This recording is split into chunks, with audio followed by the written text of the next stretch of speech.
A lot of you hanging on. We'll go right to the phone lines. First up, Anita, Manchester, Missouri. Hi, Anita. Hello, how are you? I'm doing well, thank you. I have two questions, actually, about the nature of God. The first is how to respond to people that have read Richard Dawkins' book, The God Delusion, and point out or claim that the God that is revealed in the Old Testament is quite different from the character and nature of the God as revealed in New Testament. And then the second part is how a God that is described as omnipotent would not have been able to create creatures that always chose him, chose right. Why would he have to create creatures that could do wrong, could do evil, as opposed to making them more perfect in his original creation of human beings? Yeah, well, first of all, the God in the Old and New Testament are not different at all. They are the same God, and the covenants are not qualitatively different. It's the difference of the new to say that the new is a fulfillment of the old, which is to say that the types and shadows of the old ultimately pointed forward to Jesus Christ. When he came, his blood is better than the blood of bulls and goats because he is the substance that fulfills the type and the shadow. As far as the creating a universe in which there was no evil and people would just have to choose him, yes, God could have done that. But had he done that, love would not be meaningful at all. So God created a universe in which we were able to love him or able to reject him, and therefore we can legitimately say that God created the potential for evil.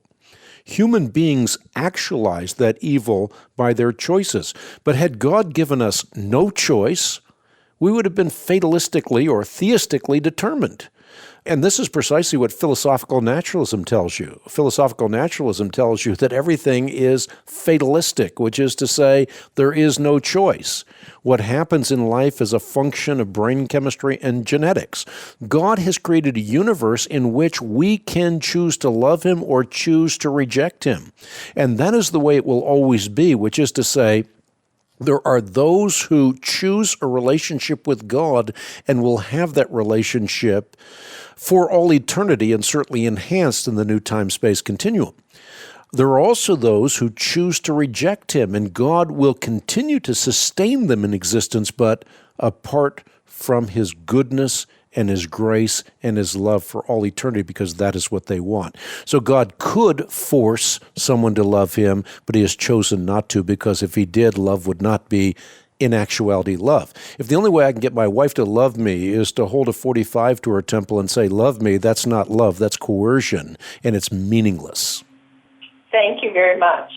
You're welcome. Let me say a little bit about the thing that you mentioned with respect to Richard Dawkins. I think for neo-Darwinians like Richard Dawkins, the imago Dei, or the image of God, which I talk about so often on the broadcast, is little more than a troublesome myth. As such, a human being, in his view, has no more intrinsic value than a banana, and nor is humanity the crowning jewel of God's creation. In his view, in time, a far more sophisticated life form is going to supplant humankind, courtesy of what he believes to be true, the evolutionary paradigm. So as hippos transitioned into whales, human beings, in his view, will inevitably transition into whatever. And the fact that there is scant fossil evidence for his fundamentalist fervor is apparently of little consequence, and nor is molecular evidence to the contrary a stumbling block for him. His mind has been darkened, and therefore he blindly swallows an ocean. He believes that skin becomes impermeable to water, that eye protection mechanisms appear like well, like magic, as do changes in the brain and diving and emerging mechanisms and a respiratory system that prevents the bends and a lactation system and so on and on and on. Indeed, Dawkins, enamored by reason without revelation, has long ago departed the world of science, and he has waded into the land of science fiction. So the problem for Dawkins is that reason without revelation has left him impotent in his quest to read the book of nature for all it's worth. And by the way, he's ill-equipped to read the Bible for all it's worth as well. His fundamentalist reading of Scripture is, as I've mentioned in some of my writings, breathtaking. Failing to recognize that Scripture is inspired literature, but literature nonetheless, he persists in pressing the language of the biblical text into a wooden literal labyrinth. Even worse, He's constantly perpetuating the false dichotomy between faith and reason.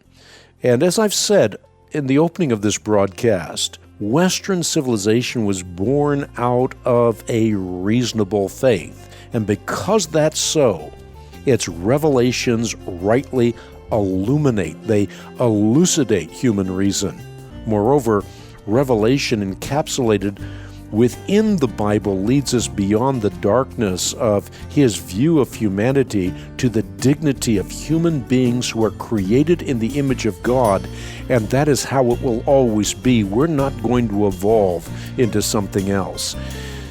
The scientific evidence is against him, bottom line, and so is the scriptural evidence. I've written about this in various places, including the Creation Answer book. Also, I've written about this in Has God Spoken, where I quote him from time to time.